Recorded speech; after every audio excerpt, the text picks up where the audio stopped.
Every morning you wake up, it's pretty much guaranteed that a couple things are certain that are going to happen.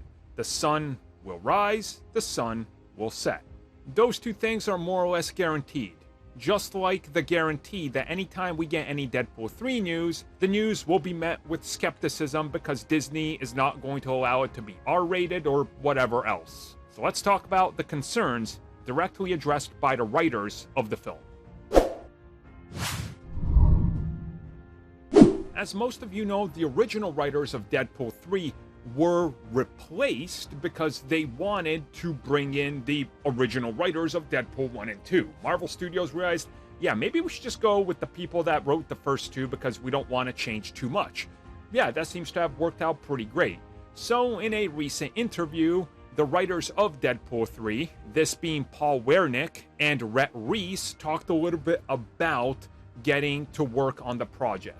They said first and foremost, they are thrilled because they got the band back together, meaning that, as we found out in recent months, everybody involved with the original films is returning.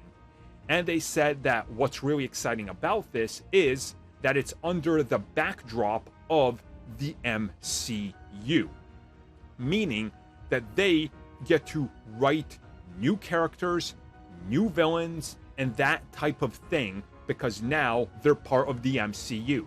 Things aren't restricted to them. Like in Deadpool 1, for example, when they had the helicarrier, we found out that they legally told the people working on the film, being like, guys, you got to change that thing just enough or we're going to get sued. Now they can just put a helicarrier in there if they want. They can literally do whatever because it's MCU, right? So they talked about that. And they literally said they're not that concerned about being restricted because now they got more backing financially, and they got more backing in terms of what they're allowed to do from Disney than ever before because they're not being restricted at all. This comes to rating, this comes to what they're allowed to put on film, and this also comes to what they're allowed to do with Deadpool in terms of character development. They said they're not being held back at all. They even told Den of Geek that Disney has been very supportive of accommodating them in terms of whatever they wanted to do, and to not hold back and really push it to be like the first two films in terms of make sure this is Deadpool so it doesn't feel too off course. Again, this is great. We keep hearing from people on the internet that it's going to be watered down. It's going to be not like the Deadpool you remember. And the people legit working on it, every time they do an update like this, they go, oh no, hard R, same thing. We're not holding back. And now we have even more freedom. In my eyes, this is a win-win.